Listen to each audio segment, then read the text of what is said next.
Hello, this is Giselle Gamby from the Intuitive Pull podcast. We are now in season 5 as we are on the home run for 2024. The next episodes will be daily episodes until the 31st of December 2024, all dedicated to you coming to full and complete resolution around the places within you and the places in your life that are unresolved.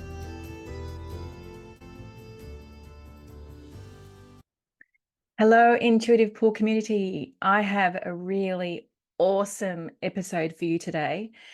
In the spirit of my obsession at the moment about working with this theme of what is unresolved and bringing it to full and complete resolution, I cannot believe that I happened to interview this incredible man, Malcolm Quinn, whose whole story is about what had been unresolved. He calls it the bear in the cave, and what happened as a result of bringing the bear out of the cave and experiencing his best version of himself yet. And so how magical is it that Malcolm is here on the podcast, because we have a living, breathing, and very, very palpable experience of what happens when we have the courage to face into ourselves fully, full frontal, and go to the places that we have not had the courage or even the awareness to go to until we do. So enjoy this episode and stay on the episode when I finish my conversation with Malcolm so that I can talk about a couple of things with you in the way that I may be able to help you if you feel pulled. Enjoy this episode, and thank you, Malcolm. Welcome back, Intuitive Pool community, in this moment of beautiful madness where I'm podcasting every day until the 31st of December. But this time I have the pleasure of not just solo podcasting. I'm having a conversation with a wonderful man I met last week, Malcolm Quinn.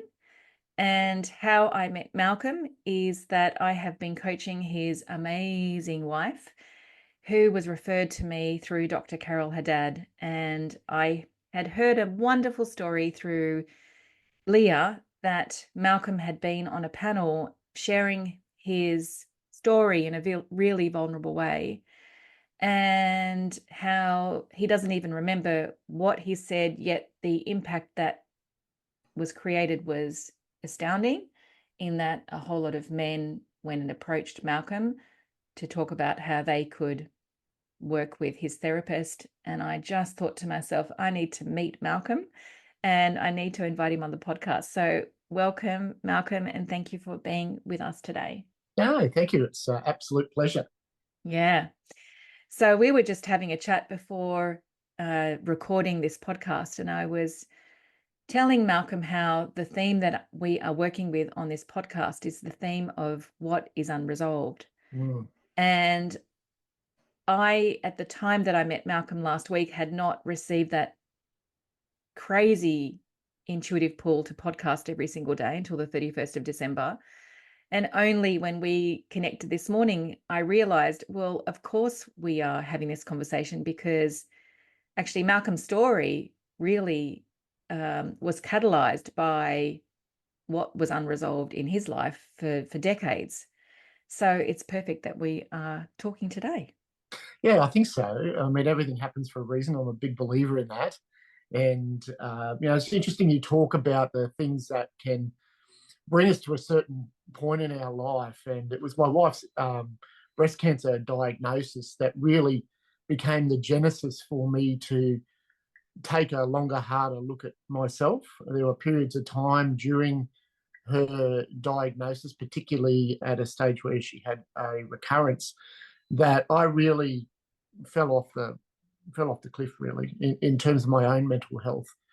And I made a conscious decision at that time that what I realized is that that was a time that she really needed me the most, and I was not at my best.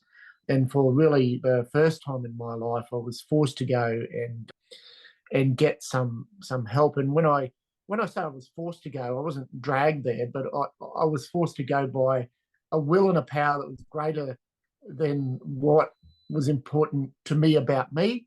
It was more important for me to make sure that I was being the most supportive a husband that I could be. And through the process of that, I began to really realize that there were many unresolved traumas in my life, and they weren't just symptomatic of the circumstance in which I found myself in at that space and time. They went back to when I was, 14, 15 years of age. And all of those had really been buried in I suppose, the kaleidoscope of life, if you like, when we're, newly in relationships, we're young, we've got young kids, we're working hard to try and get to the next stage of our life. And there's always something else to focus on, and something that you can conveniently bury because you have a lot of other responsibilities. But at this stage in our life now, I'm 52 years old.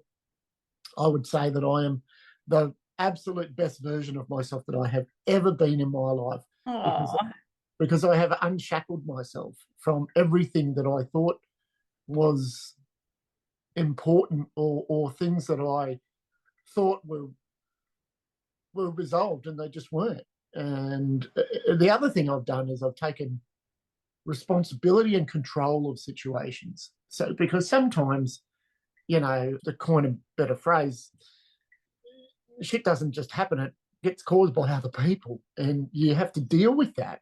But then they can linger on with you long after they've forgotten about it as well. So it's important to take control of loose ends, and that's been a real superpower for me. that's amazing because I'd just love for you to just give a little bit of context. Like, you've Oh, lived a really successful life, correct. Yes. Yeah. right? Yeah. Yep. Yep. Yeah. Definitely. When I was I guess what I didn't realize, and I didn't really know, is that my parents grew up in the. Sorry, I grew up with my parents in the sort of 70s, 80s, and my home life was great, and my parents, I'm sure, loved me very much, but I have no doubt that they had long since forgotten how to love each other in the way that they probably should have.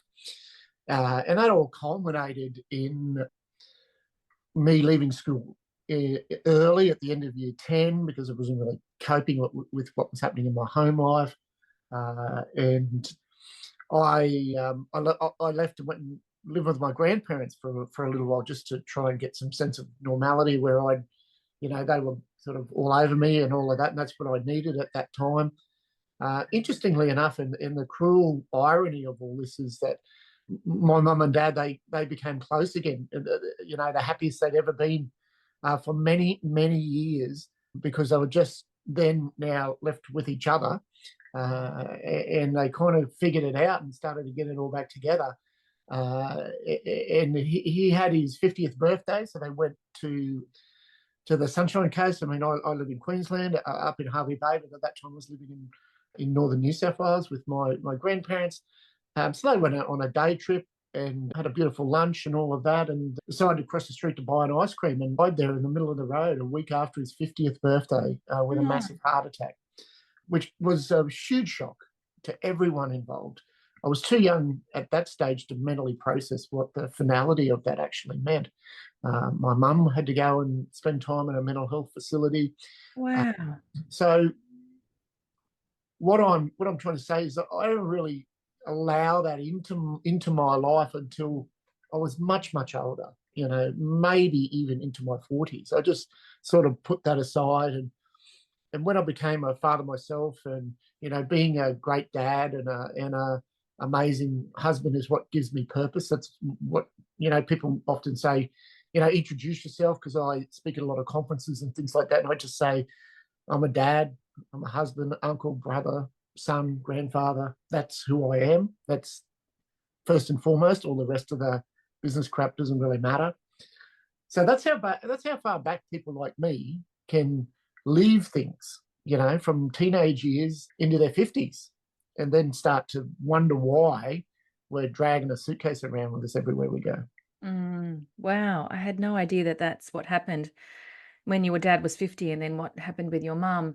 If it's too personal, you don't have to answer this No, question. that's fine. Now, Mm. after unburying it, after bringing it to the surface and facing into it, Yeah. what did you learn? What did you learn about yourself? Oh, that's a great question. There's probably a whole stack of answers I could probably give for that. I think Mm. I think what I learned about myself is that I could have.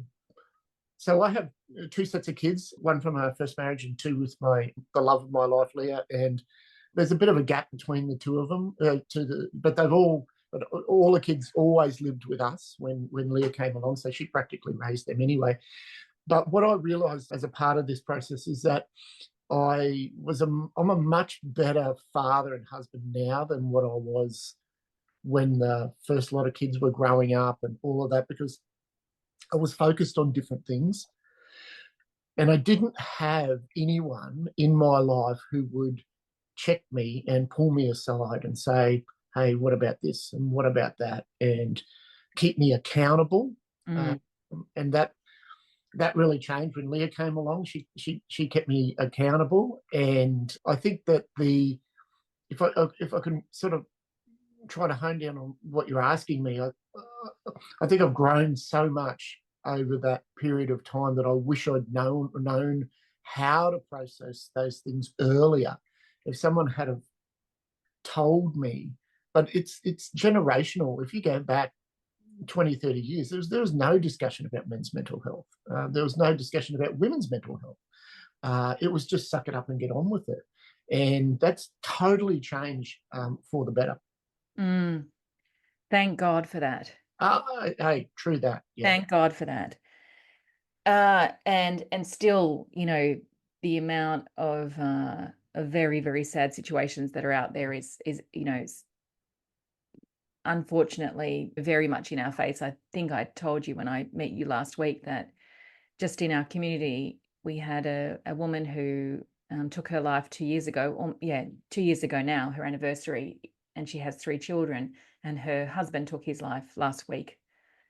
And so Yeah. those 3 children have no parents. So when I have these conversations like this, and if it's just one person, which has happened, when I have Mm. had conversations like this, as I shared with you before, I had someone message me after listening to one podcast, speaking to the theme directly of suicide, tell me that she had been writing her feelings out while she listened to the podcast episode and then had the courage to actually let me know what was happening.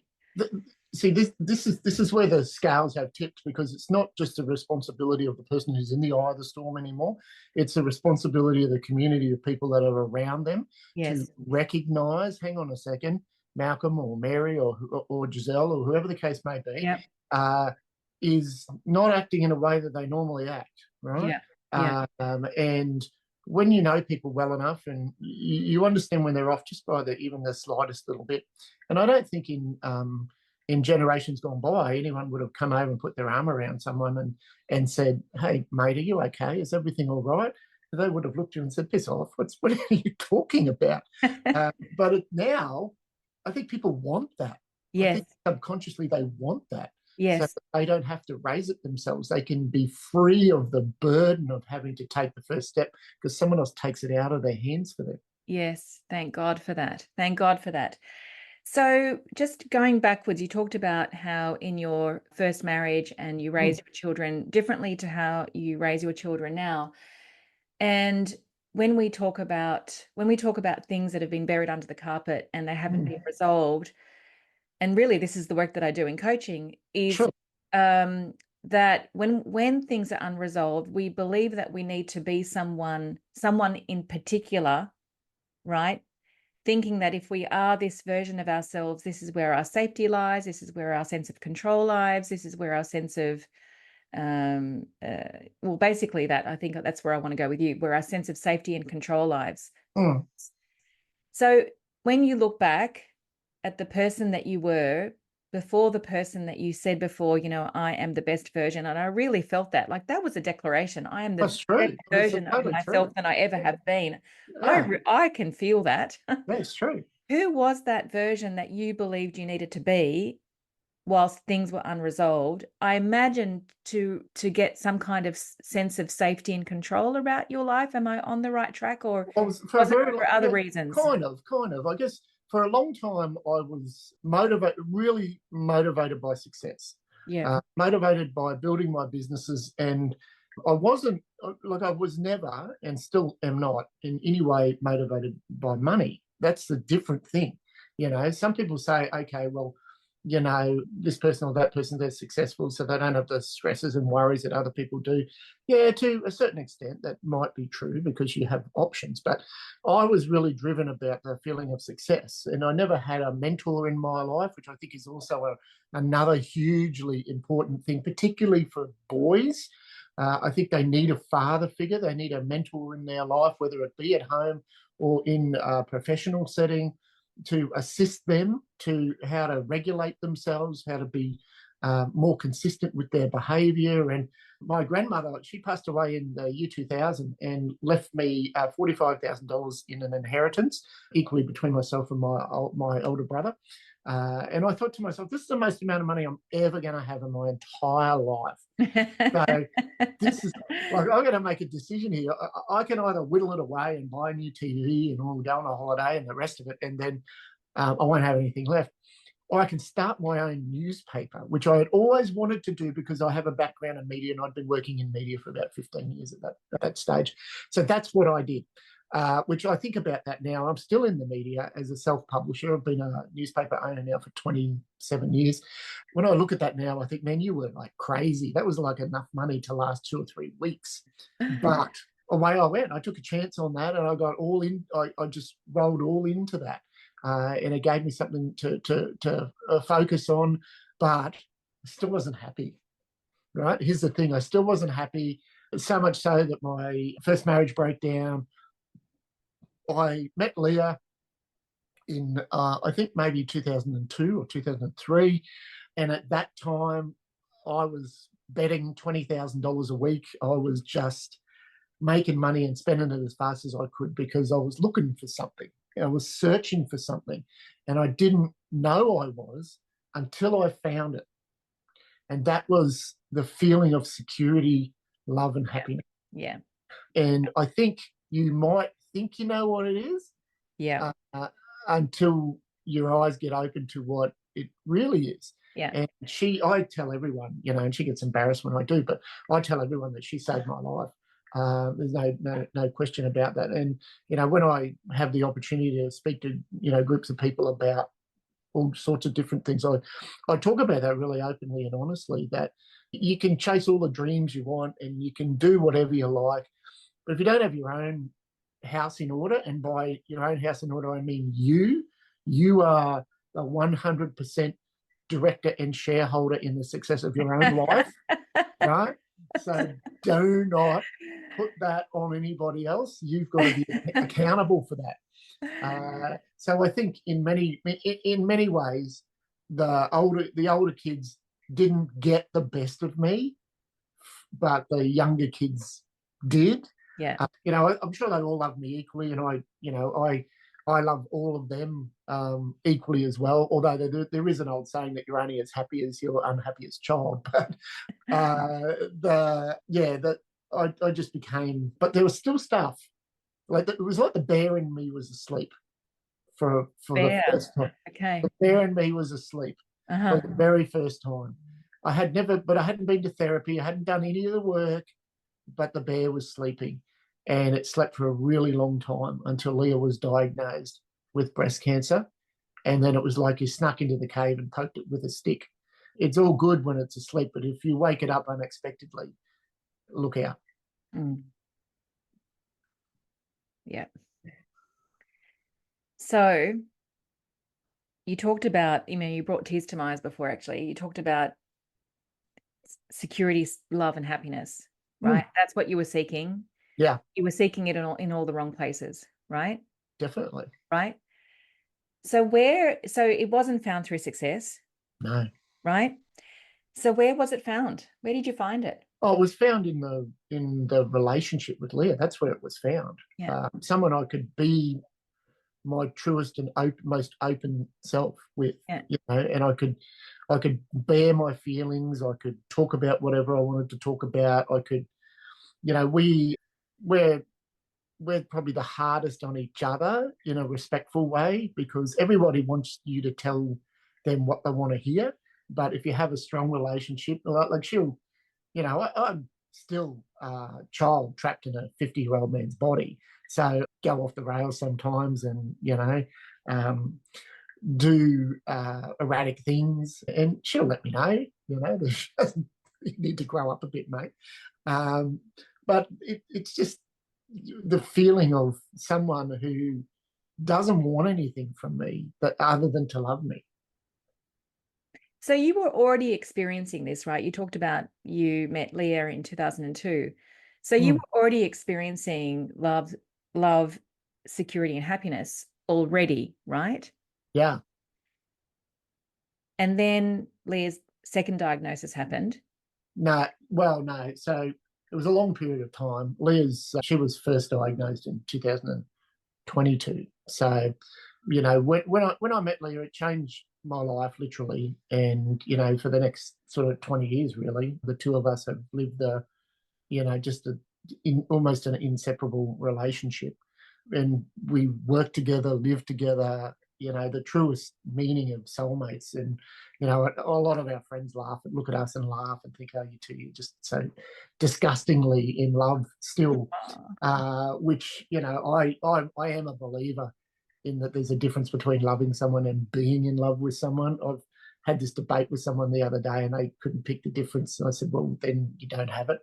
But yeah, so there was a collision of a few things happened all at the same time. So coming into 2022, I was turning 50 and I didn't know it, but subconsciously in the back of my head, I was really starting to go down a rabbit hole of, well, my dad died when he was my age, Oh, right?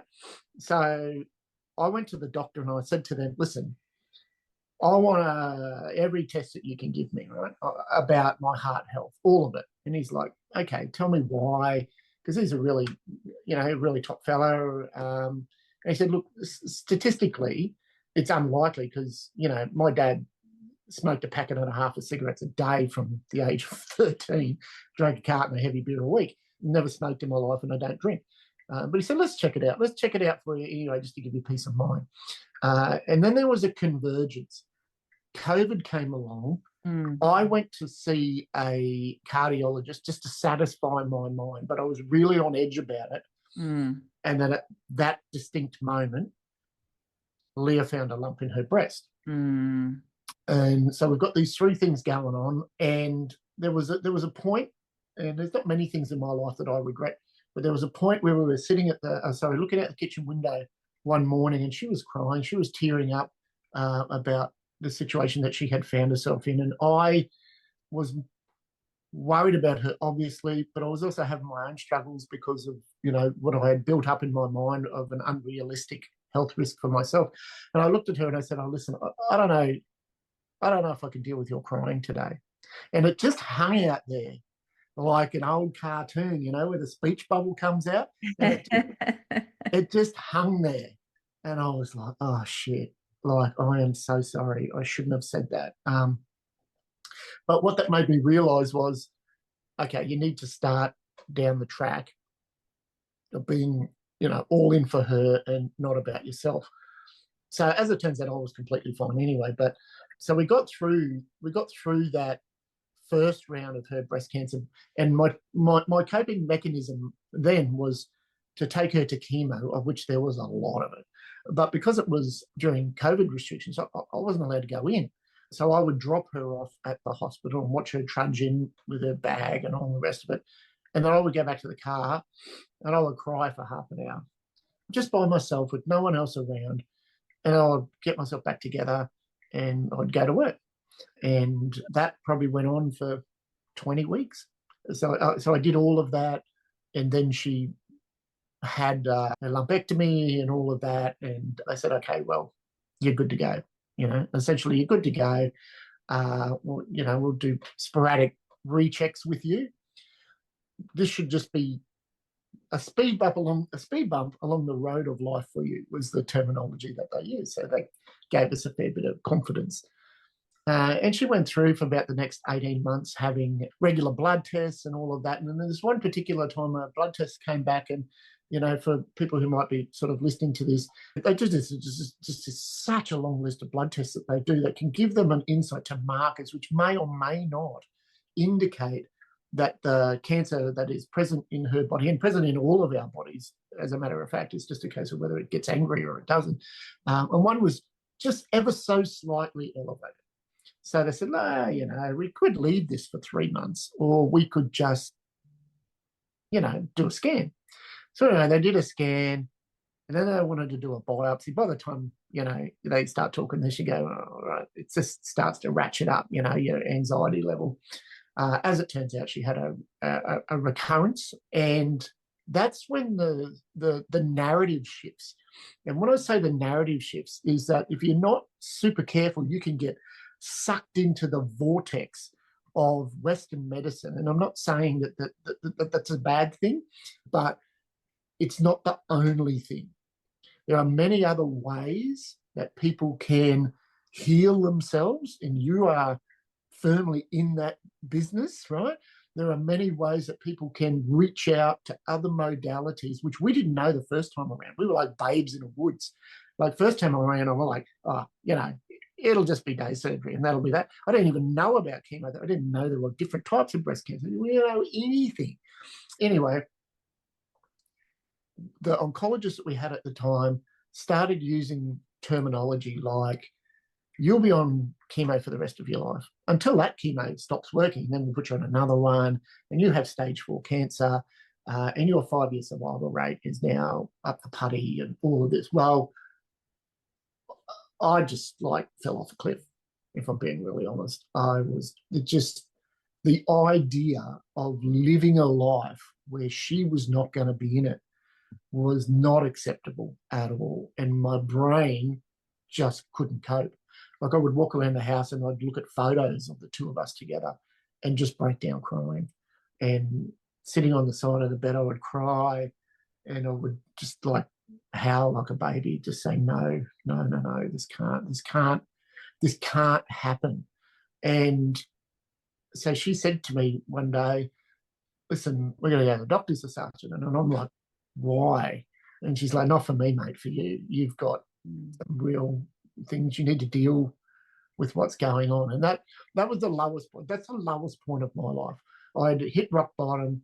I'd lost a stack of weight. I wasn't eating. I just wasn't accepting of the potential of my life going back to the way that it was before I met Leah, which was not enjoyable. So as a consequence of that, my eyes then started to be opened up to all of the possibilities of things that exist out there that don't just get hung on a drip tray and put into your body, and making sure that your exercise is right, what you put in your body is right, what you wash your body with, what you do, everything that you can think of, hyperbaric chambers, counselling, you name it. The modalities that Leah called upon were incredible amount of them, as well as we didn't stick our head in the sand and go, well, we don't need regular chemo. You do in the majority of cases. There are people who have healed themselves without it, but we weren't taking that chance. We would do both. And it was a part of that process that I started therapy. I ended up doing 31-hour sessions of therapy, which took me all the way back to resolving what happened in my childhood, guilt over how I was as a parent for the younger kids. I also had severe guilt over the fact that I may have had in some way manifested this to happen with Leah, because straight up, I hadn't ever been really like a buy-in to manifesting. Like, to me, in many cases, I feel like that's for people who don't have a plan to actually make it happen. So they just break a wishbone and hope for the best. But I then found myself in a position where my greatest fear in life, which I had always vocalized when people would ask me what it would be that Leah dies before me. Now, all of a sudden, this is a potential reality, and it slapped me in the face like a cold fish. And I'm having delusional thoughts about, did I cause it to happen? Did I manifest that to happen?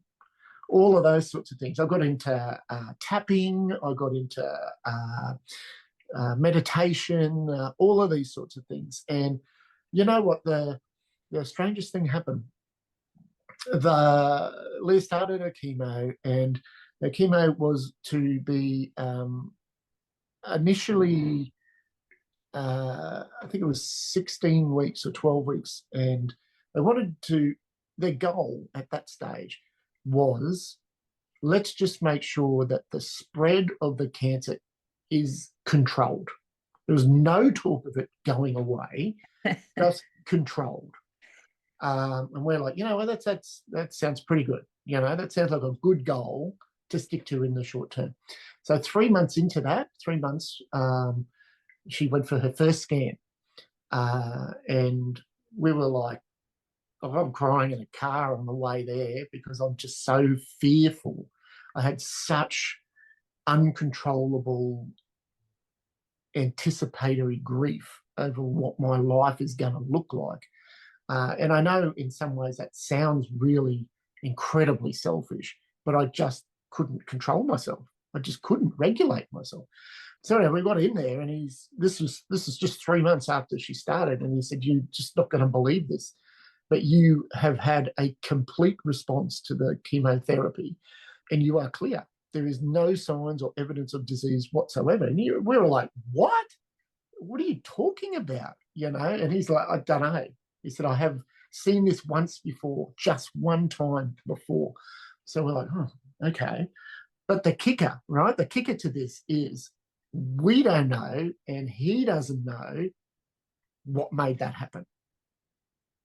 But it doesn't matter, right? It doesn't matter, because everything that she was doing, she's off chemo now, but everything that she started doing, she has meticulously stuck to. She's reeled me in for a few of the bits and pieces, but not all of it. I'd like my food too much.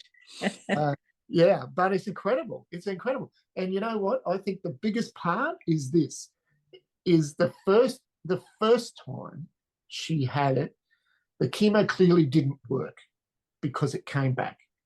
Second time she's done it, she has employed this to such a degree. Like, she was just having none of it. She was having none of it. And she was just so positive from the get-go, and still is, and is so disciplined about the things that she does, that's what's made the difference. That is what the power of positivity is, what has made the difference, I believe. Gosh, I probably just talked out like 30 minutes and It gone was way over time. perfect. It was perfect. I mean, there is just so much in what you said. I mean, I could pull out, 10 different pieces of that, really valuable pieces of what you've said. But this is what I want to say in response to what you just said. So in both the way that you responded to the bear that had been in the cave, and that, as you said, like it came out of the cave because it was catalyzed by three things in 2022.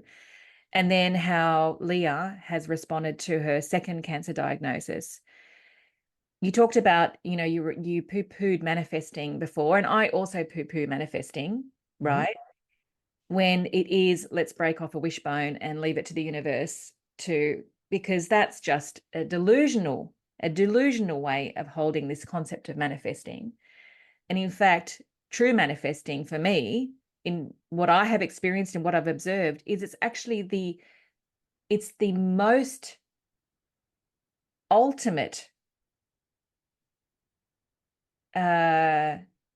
the most ultimate relationship we can have with taking responsibility. I'm so glad you have just said what you've said, because when I think about it now, I I was misreading what the terminology of manifesting actually meant. There's a lot of rubbish out there. What it means to me now is you have to put yourself in the position Yes. to attract that to you. Maybe you will and maybe you won't. But if you don't put yourself in the game, you won't score any points. So you have to be in the game. And Yes. that's the part that started to resonate with me, because I'm Yes. holy, this is all like going really good for us now. Why is that? What's happening? Yes. Yes. Yes, exactly. So you have to take responsibility. And Leah is the perfect example of that, because not only from a mindset point of view, say, I'm not having any of that. You tell me that we are controlling it, rather than actually having the possibility of freedom. Yeah, yeah. I'm not having any of that. And we both know that she really lent into faith, right? Really lent into faith, like without any doubt that God or the universe had her back. Not at all. And that's, faith's been a huge part of her entire life. Yeah. Since she was born, and her Yeah. parents were elders in the church, so she was really raised on faith. I wasn't raised on faith at all, so much so that when bad things would happen, I would look at her and I'd say, "Where's your God now?" Yeah. Yeah. Right? Yeah. But again, I went to see the pastor from the church because I was like, "Mate, I'm at my wit's end. I just do not know." This was when I was really in the eye of the storm, and I was reaching out like someone who was drowning and wanted to grab onto people who could help me. Yeah. Yes, yeah. So I did that as well, and I, I didn't come away with it with an overwhelming sense that I'd be lying in green grasses when I passed. But what I did feel was that it's like that. Faith is such an all-encompassing word. It just gives you the opportunity to think and feel positively about what's in store for you in life. Yeah. Be negative, it'll be negative. Be Yeah. positive, you'll have positive experiences. Yes, exactly. I mean, there's so much I could talk about that, but I won't Yeah, I yeah, no, won't that's use okay. up this whole podcast, but I do want to say one more thing, because it's not just about faith, it's also about fire. And both of you had fire, right? Like I know that you were the person that found Dr. Carol Haddad, which I mentioned that to Carol last week, and she said, I didn't know that. And it really touched her, Yeah, yeah. right? Oh, I went manic. I Right? was You because had fire. You I had was fire, I was right? motivated. Right. So in that whole context of manifesting, it's not about just breaking off a wishbone and thinking for the best. It's, as I said, manifesting, I feel, is like, if you really want to live in that paradigm, it's the ultimate act of taking responsibility, Yeah, not only from a place of faith that the universe, God, has our back and actually has. I always think of it in the way of, I see it as circuitry. It's like I can have a plan, right? And that circuitry is controlled by what I can see and what I can perceive and what I know to be true through my mm, experience. Or I can let go and allow the God or the universe circuitry to line up who and where and when, and the conversations that need to happen that trigger us and catalyze, yeah, and right. yeah, yeah. And at the same time, we have to take personal responsibility and do the work. Going back to that whole conversation about what's unresolved and coming to freedom, we have to do the work. Like, we have to do the work. You do, yeah, you do. And I would say with absolute certainty that there'll be a lot of people who are a part of your network who might watch or listen to this, who might be going through a difficult time in their life right now, and particularly men.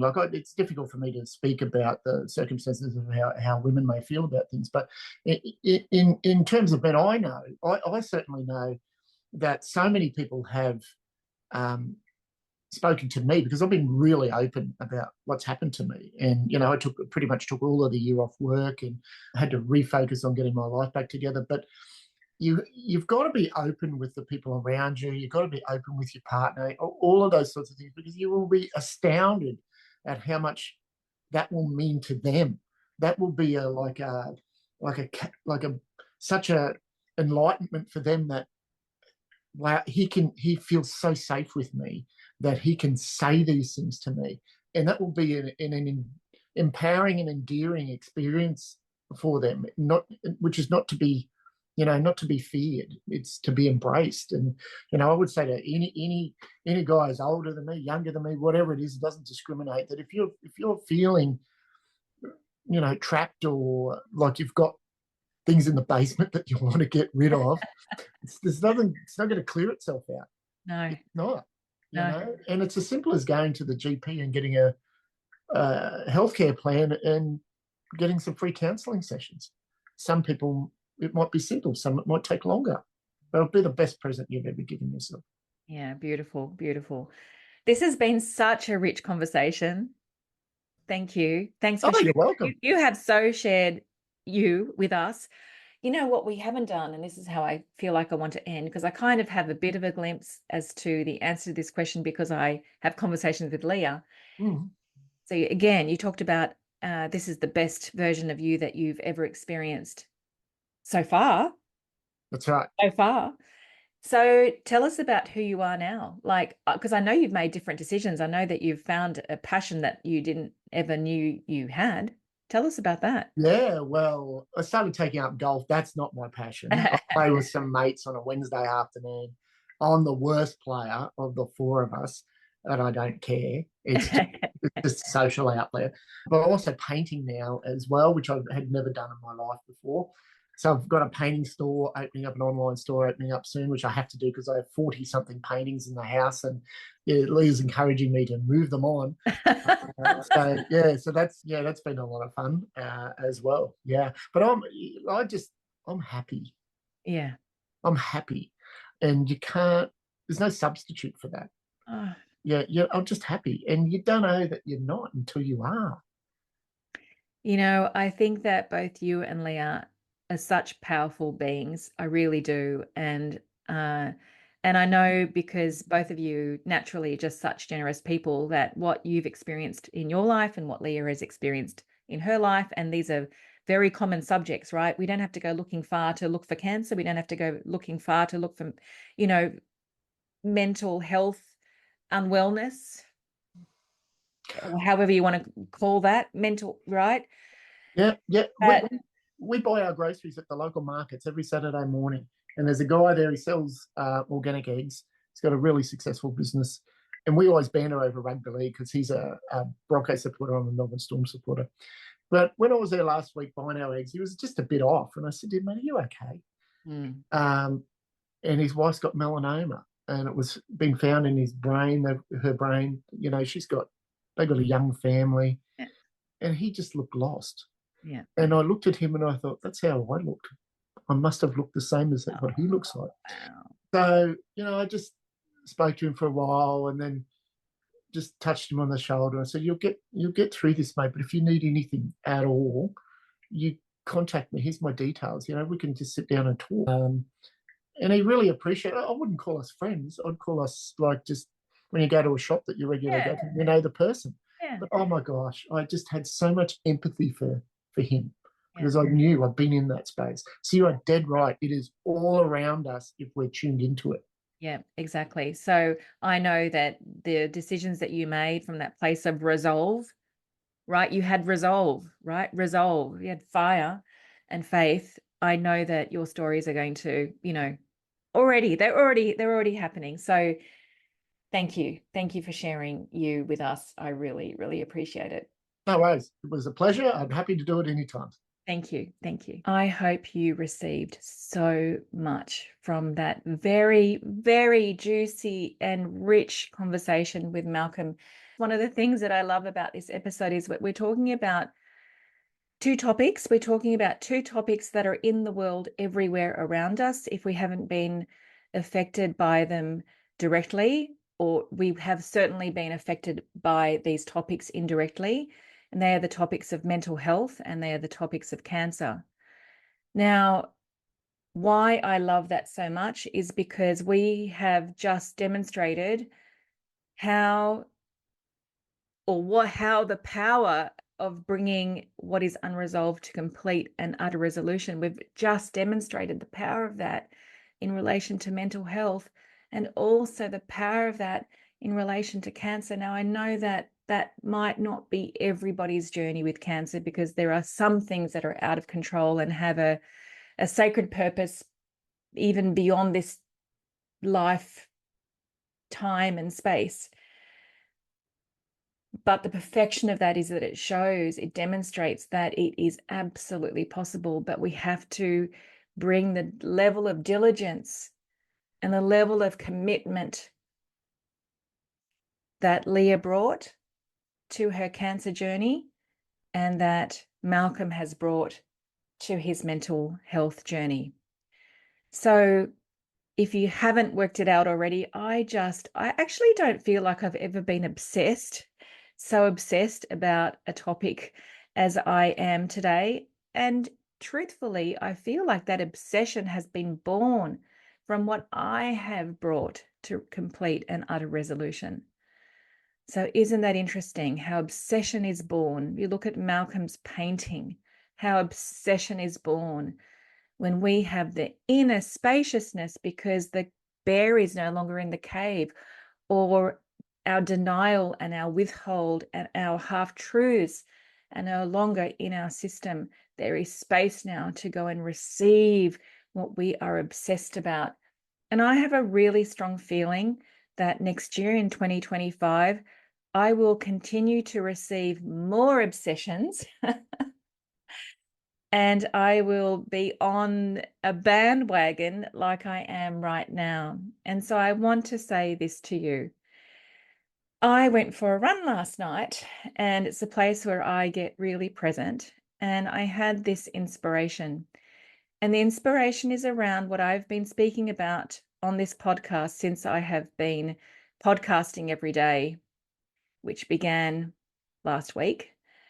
And I have been talking about a way that I can support you to bring what has been unresolved to complete and utter resolution, like you have just witnessed in Malcolm.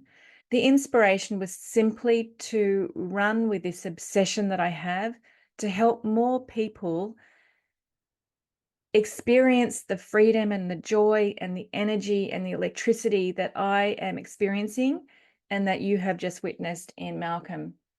And so I came up with a structure considering that we are in holiday season or about to come into holiday season. Actually, that's where the inspiration came, where I could work with that holiday season and not delay. If you've got this feeling to bring your own obsession to no longer being in denial and withhold and half-truths and one eye open and one eye closed, and having the freedom and the joy and the leadership that we are demonstrating to you. So I came up with this structure that we would work together, partner together over 3 months, including holiday period, and have 8 sessions during that time. It actually was not born from the idea that I want to make this more affordable, but yeah, that's one of the benefits.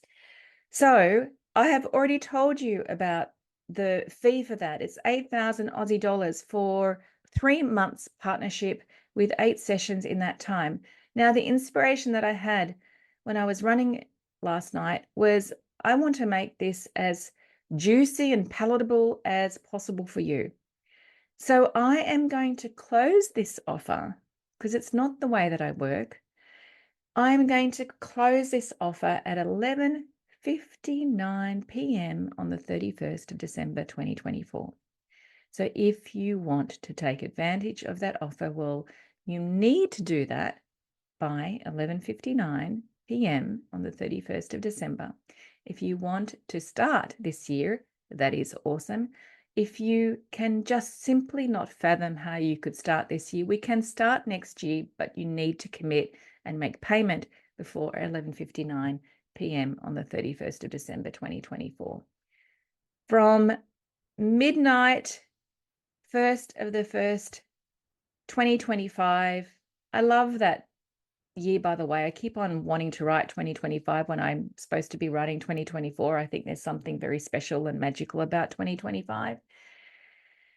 If we go beyond the 1st of the 1st, 2025, I'm going to be reverting back to the structure and the fee of how I work, which is it would not be a 3-month program. at 8 sessions for $8,000. We will revert back to a 3-month program at $12,000, which does get paid off in installments, or working with me over a year. So take advantage of this structure and email me or message me and let's have a conversation. If you happen to be watching this episode before Sunday, the 24th of November, I'm also running a masterclass on Sunday, the 24th of November at 5 p.m. till 7 p.m. Sydney time. That's AEDT time zone. Or there's another option, and I have to say that most people are committing to the Monday option. So Monday, the 25th of November at 10 a.m. to 12 p.m. It is 99 Aussie dollars, and there is a link in the show notes where you can go and register and pay for that masterclass. Thank you. That's enough from me. I hope you are really getting a lot out of these episodes that I'm recording daily for you in the spirit of my obsession around this theme of unresolved and bringing it to complete and utter resolution so that you can meet your obsessions. And if you have already met your obsession, so that you have the freedom to go and fulfill it from a place of overflow. Thank you. Ciao, ciao for now. Bye.